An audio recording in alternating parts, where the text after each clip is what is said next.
खास मुलाकात में आज हमारे साथ हैं नागौर जिले की लाडनू विधानसभा क्षेत्र के विधायक और राजस्थान सरकार के कृषि मंत्री श्री हरजीराम जी बुर्डक। बुर्डक साहब, स्वागत है आपका। राम राम शाह। आप 50 से अधिक वर्षों से राजनीति में सक्रिय हैं। सार्वजनिक जीवन में आधी सदी का ये राजनीतिक सफर अपने आप में बहुत महत्वपूर्ण है। आप सदा किसानों, गरीब और गांव की आवाज़ उठाते रहे हैं। आज सौभाग्य से आप स्वयं राजस्थान के कृषि मंत्री हैं।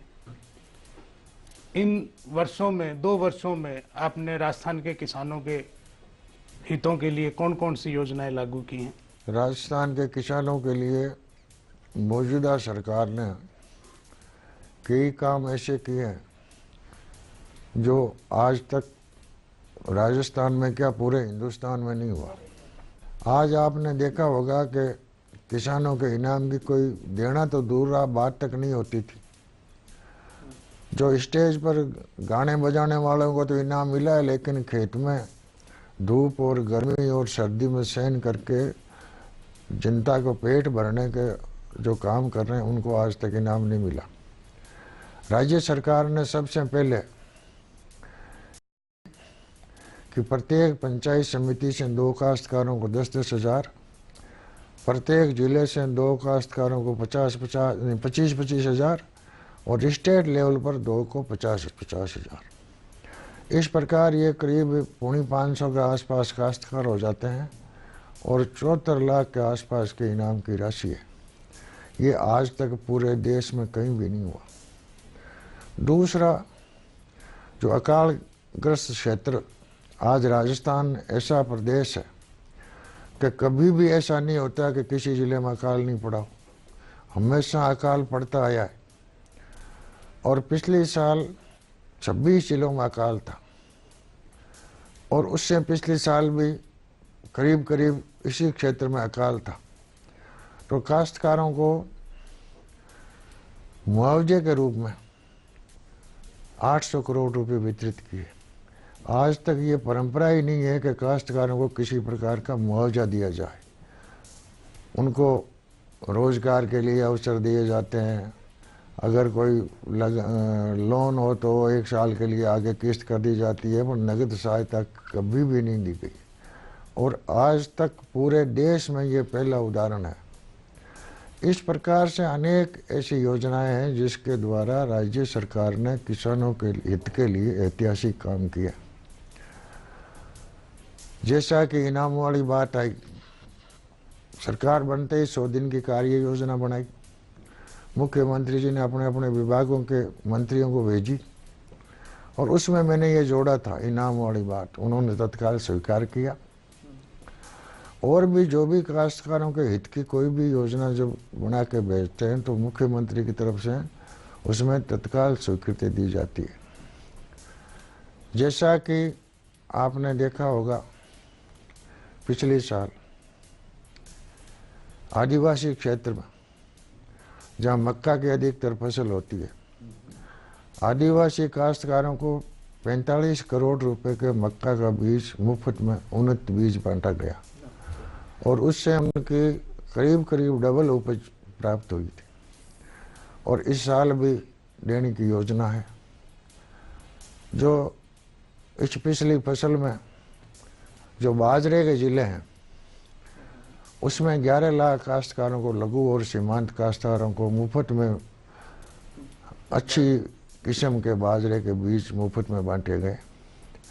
इसी प्रकार से दलहन और तिलहन की उत्पादन बढ़ाने के लिए भी जिन जिलों में तिलहन और दलहन का ज़्यादातर बुआई क्षेत्र है वहाँ पर भी लोगों को मुफ्त में मिनी किट बांटी गई। इस प्रकार से किसानों के लिए हर तरह से राज्य सरकार ने ऐतिहासिक काम किया।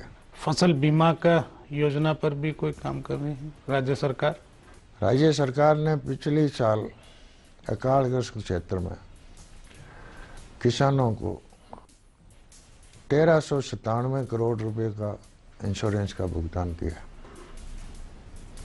और इसमें दिक्कत ये आती थी इंश्योरेंस में कि वो गिरदावरी की रिपोर्ट और जो रेवेन्यू बोर्ड के द्वारा उसकी अलग से फसल कटाई की जो योजना थी उनके रिजल्ट के आधार पर मिलता था। उसमें पहली बार तो बहुत लंबा टाइम लगता, दूसरी बात रिजल्ट भी गिरदावरी में और उसमें अलग तरह के आ जाते तो काश्तकारों को उसका लाभ नहीं भुगतान मिल में कठिनाई होती। इस बार पूरे क्षेत्र में मौसम आधारित बीमा लागू किए। इसमें न तो किसी व्यक्ति का कोई हाथ है, ये ऑटोमेटिक कैमरे लगे हुए हैं और रोज अलग अलग टाइम का वो सारा का सारा रिकॉर्ड हो जाएगा कि कितना तापमान रहा, कैसी हवा रही, कब बरसात हुई, कितनी बरसात हुई, उस हिसाब से अपने आप वो रिकॉर्ड हो जाएगा और 30 दिन के बाद 40 दिन में उनको मुआवजे का भुगतान हो जाएगा। आपने अपने राजनीतिक जीवन की शुरुआत पंचायत के सरपंच के रूप में, फिर आप प्रधान रहे और पहली बार आप 1967 में तत्कालीन विधानसभा अध्यक्ष और दिग्गज कांग्रेसी नेता रामनिवास मिर्धा को हराकर विधानसभा में पहुंचे। ये आपके जीवन में एक बड़ी घटना थी, और ऐसी कोई बड़ी घटना आपके जीवन में, राजनीतिक जीवन में आई हो तो बताएं। सन 1954 में राजस्थान में पंचायत राज की स्थापना हुई। पहली बार पंचायत चुनाव हुआ और उस चुनाव में मैं कोई उम्मीदवार नहीं था। हम तो अपना काम कर रहे थे, हमारे साथ काम करने वाले कोई कर्मचारी थे, उन्होंने कहा कि ये पंचायतें बन रही है, नई चीज़ है, अपन देख आए। मैंने उसको बार बार मना किया कि अपन क्यों फालतू, अपना कोई मतलब ही नहीं है। उसके ज़्यादा आग्रह करने पे मैं चला गया तो वहाँ पंचों का चुनाव हो चुका था और वो चुनाव अधिकारी आवाज़ लगा रहा था कि कोई सरपंच का चुनाव लड़े तो नाम लिखो। तो फार्म वार्म नहीं होते थे उस टाइम, सीधे ही नाम लिखते थे। हाँ, कुछ लोग मेरे पास आए और कहा मैं तुम्हारा नाम लिखाएंगे। मैंने कहा भाई मैं देखना आया हूँ नहीं, लेकिन उन्होंने जबरन नाम लिख दिया और मैं सरपंच बन गया। और उस जमाने में रामनिवास जी के सामने किसी जाट का चुनाव लड़ना बड़ा मुश्किल काम था। खास मुलाकात